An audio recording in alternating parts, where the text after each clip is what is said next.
శ్రీనివాసరెడ్డి గారు మీడియా పెట్టమని చెప్పి మీరు చెప్తున్నారు. రీసెంట్ గా పట్టుబడ్డ విత్తనాలన్నీ దాంట్లో ఏమని ఒక గంటలోపే వదిలేసారు. దాంట్లో అధికార పార్టీకి సంబంధించిన నేతల ప్రెషర్లని ఒక రకమైన ప్రచారం జరుగుతుంది. మేము ప్రత్యేకంగా చెప్తా ఉన్నాం ఎస్పీ గారికి, డిఎస్పీ గారికి, ఎవరైతే నకిలీ విత్తనాల కుంభకోణంలో ఉన్నారో వెంటనే ఆయన మీద పీడీ యాక్ట్ పెట్టి బొక్కలో వేయాలని సందర్భంగా నేను డిమాండ్ చేస్తా ఉన్నాం. వెంటనే ఒక్క నిమిషం కూడా వెయిట్ చేయదు. మళ్ళీ ఎవరైతే కనుక అధికార పార్టీ నుంచి ఎవరైనా ఒత్తిడి ఉంటాయంటే కనుక ఎవరైనా ఆయన మీద రికమెండ్ అని చెప్తే ఆ ఒత్తిడి చేసిన వ్యక్తిని కూడా తీసుకుపోయి బొక్కలు వేయాలి. అర్థమైంది? సో ఒక్కటేంటంటే నకిలీ విత్తనాల మీద రేవంత్ రెడ్డి అన్న ప్రభుత్వం పాలసీ జీరో టాలరెన్స్ పాలసీ, ఎవరిని వదిలేదు. సో వెంటనే చెప్తున్నా, ఎవరైతే నకిలీ విత్తనాల కుంభకోణంలో దొరికిండో ఆ వ్యక్తిని తీసుకుపోయి బొక్కలు వేయాలని పీడీ యాక్ట్ పెట్టి నేను ఈ సందర్భంగా బహిరంగంగా డిమాండ్ చేస్తాను. ఇసుక మాఫియా, భూమాఫియాకు విపక్షాలు చేస్తున్నాయని చెప్పి మీరు చెప్తున్నారు. అంటే అధికారులు చర్య తీసుకపోవడానికి వాళ్ళ కన్సర్న్లు ఇంకా పాత ప్రభుత్వం కన్సర్న్లోనే అధికారులు పనిచేస్తున్నారు. నేను అధికారులకు అదే రికమెండ్ చేస్తా ఉన్నా.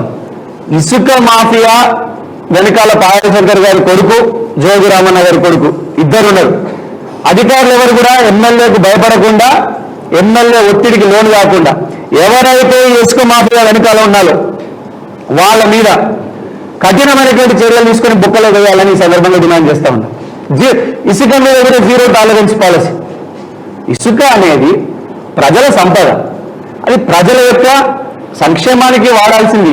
ఇప్పుడు ఇందిరమ్మ ఇల్లు ఉన్నాయి, ఇప్పుడు మనం కట్టబోతా ఉన్నాం.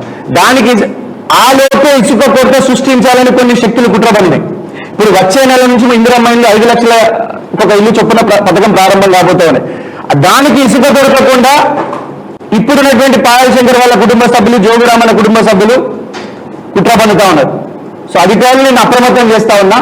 వెంటనే ఆ ఇసుక మాఫియా మీద కఠినమైనటువంటి చర్యలు తీసుకోవాలి.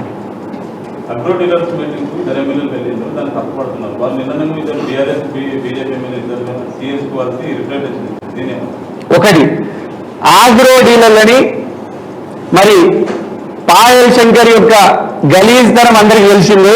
వసూల్ రాజా అని పేరున్నది. అటువంటి వ్యక్తితో బోట్ ఎమ్మెల్యే ఎందుకు కలిసిండో నాకు తెలియదు.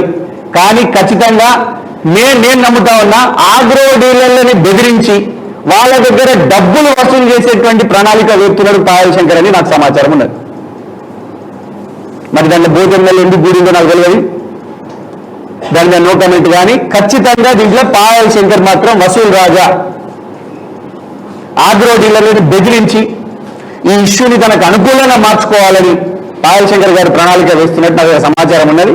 దాని ఆధారాలతో సహా తప్పకుండా త్వరలోనే బయటపెట్టాం. సార్, ఇప్పుడు అధికార పార్టీ నాయకులుగా, అసెంబ్లీ ఇన్ఛార్జిగా క్షేత్రస్థాయిలో రైతుల దగ్గర మీకు ఏం భరోసా కల్పిస్తున్నారు? ఒకటి, రైతులకు కావాల్సింది విత్తనాలు, విత్తన ప్యాకెట్లు. అయితే 55 రకాల నాణ్యమైనటువంటి కంపెనీ విత్తనాలు ఉన్నా కూడా రైతులు ఒక్క రకం విత్తనాన్ని పాపం వాళ్ళ సెంటిమెంట్ కావచ్చు. ఇప్పుడు ఫర్ ఎగ్జాంపుల్, ఒక కోచింగ్ సెంటర్ ఉంది, మీ కొడుకుని జాయిన్ చేయాలనుకుంటున్నారు. ఒక కోచింగ్ సెంటర్కి ర్యాంక్ వచ్చేవారికి అదే కోచింగ్ సెంటర్లో అందరూ పోటీ పడడం సహజం. అట్లనే ఈ రాశి 659 అనేదాన్ని రైతులకు ఒక సెంటిమెంట్ ఉంది. మేము వ్యవసాయ శాఖ నుంచి తిమ్మనాగేశ్వరరావు గారి దృష్టికి తీసుకెళ్లి ఇక రాశి 659 ప్యాకెట్లు మా ఆదిలాబాద్లో ఒక సెంటిమెంట్గా ఉంది, వేరే దగ్గర ఉన్నటువంటి ప్యాకెట్లను కూడా ఇక్కడికి తీసుకురమ్మని వ్యవసాయ శాఖ మంత్రి గారికి చెప్పడం జరిగింది. వారు కూడా అంగీకరించడం జరిగింది. అదనపు విత్తన ప్యాకెట్లు త్వరలో రాబోతాం. రైతుల సెంటిమెంట్, ప్రజల సెంటిమెంట్, ప్రభుత్వం సెంటిమెంట్. రైతన్నలు ఏది కోరుకుంటే రేవంత్ రెడ్డి గారి ప్రభుత్వం అది చేస్తుందండి. ఇసుక మాఫియా గతంలో బీఆర్ఎస్, బీజేపీ, కాంగ్రెస్ పార్టీలో ఉన్నారు, వాళ్ళే ఇసుక దందా నడిపిస్తున్నారు అని చెప్పేసి ఒక ఆరోపణ. మొత్తం 2 రాష్ట్రాల సరిహద్దుని చర్చేసే విధంగా ఇసుక మొత్తం కూడా దోపిడీ చేస్తున్నారు. మీరేమో డైరెక్ట్ వాళ్ళని ఆరోపిస్తున్నారు. మీరు ఒకటే చెప్తున్నా, పాయల్ శంకర్ గారి, జోగి రామన్న గారి కుటుంబమే ఇసుక మాఫియాని లీడ్ చేసేటువంటి మాఫియా. ఇంకెవరైనా వాళ్ళతోని తోకలు ఉందంటే కనుక ఏ పార్టీ అనేది కాదు, ఆ తోకలు ఎవరుంటే ఆ తోకలు అందరినీ తీసుకుపోయి బొక్కలేమని చెప్తున్నాడు. ఏ పార్టీ ఉన్నా కూడా. కానీ ఈ మాఫియాని లీడ్ చేసే పాయల్ శంకర్ కుటుంబం, జోగి రామన్న కుటుంబం. ఆదిలాబాద్ని పాయల్ శంకర్ కుటుంబం, జోగి రామన్న కుటుంబం 2 కలిసి ఆదిలాబాద్ సర్వనాశనం చేయడానికి కంకణం కట్టుకున్నాయి. ఇక్కడ ఏం అభివృద్ధి చేయకుండా కేవలం అంటే నేను చెప్తున్నా కదా, జోగిరామయ్య పాయల్ శంకర్కి మ్యాచ్ ఫిక్సింగ్ సంబంధం. అయితే నువ్వు ఎమ్మెల్యే ఉండా, అయితే నేను ఎమ్మెల్యే ఉంటా, ఇద్దరం కలిసి దోసుకుందాం, మందిని ముంచుదాం, మంగళార్తిద్దాం. నేను ఎవరిని చెప్తున్నా కదా, ఏ పార్టీ వాడున్నా ఇసుక కుంభకోణంలో ఉపేక్షించేది లేదు. Zero tolerance policy. మాకు ఇందిరమ్మ ఇల్లు కట్టడానికి మాకు ఇసుక ఉండాలి. ఈ రేవంత్ రెడ్డి అన్న పాలసీ. మాకు ఇందిరమ్మ ఇల్లు, గరీబ్ వాళ్ళకు 5 లక్షలకు ఒక ఇల్లు గవర్నమెంట్ ఇవ్వబోతా ఉన్నది. దానికి ఇసుకను ఉచితంగా సప్లై చేయాలనేటువంటి ప్రణాళిక కాంగ్రెస్ ప్రభుత్వం వేస్తా ఉన్నది. దానికోసం ఆ కృత్రిమ కొరత కాకుండా ఇప్పటి నుంచి ఆ ఇసుక రీచ్ల్ని, ఆ డంపుల్ని ఖచ్చితంగా ప్రొటెక్షన్ చేయాలని మేము పోలీస్ శాఖ అధికారులు, మైనింగ్ శాఖ అధికారులు కోరుతా ఉన్నాం. మాకు కావాల్సింది ప్రజలు ఇల్లు కట్టుకోవడానికి ఇసుక. ఈ దొంగలకు డబ్బులు సంపాదించడాన్ని మేము ఎట్టి పరిస్థితుల్లో మేము అంగీకరించాం. ఖచ్చితంగా పోలీస్ సోదరుని వెంటనే దీని మీద చర్యలు తీసుకోవాలని కోరుతా ఉన్నాం. ఎందుకంటే ఒక నెల రోజులలో ఇందిరమ్మ ఇల్లు ప్రారంభం కాబోతా ఉన్నాయి. అప్పుడు కొరత ఉంటే కనుక ప్రజలు నష్టపోయేటువంటి ప్రమాదం ఉంది. ఇది రేవంత్ రెడ్డి అన్న పలు సందర్భాల్లో చెప్పడం జరిగింది.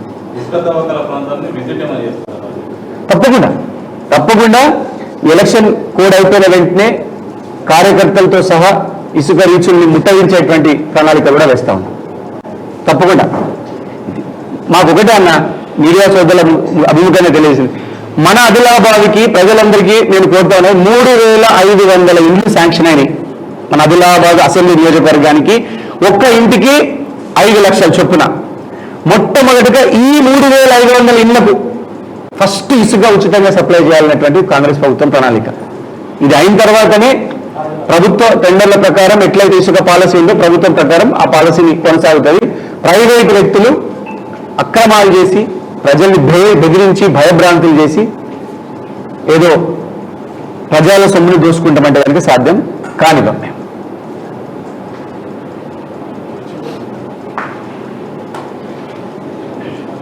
అందరికీ ధన్యవాదాలు.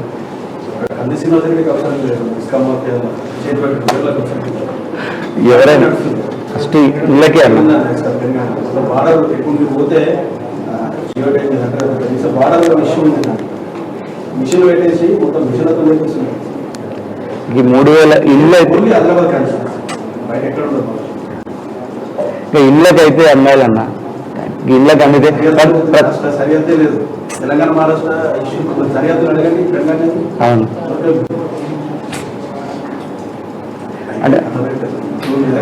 అని ఇప్పుడు ఏంటంటే గవర్నమెంట్ ప్రతి సంవత్సరం 3500 ఇళ్ళు కట్టాలని ప్లాన్ చేస్తుంది. ఓన్లీ మన అసెంబ్లీ. దీనికి కొరత రాకుండా చూడాలి.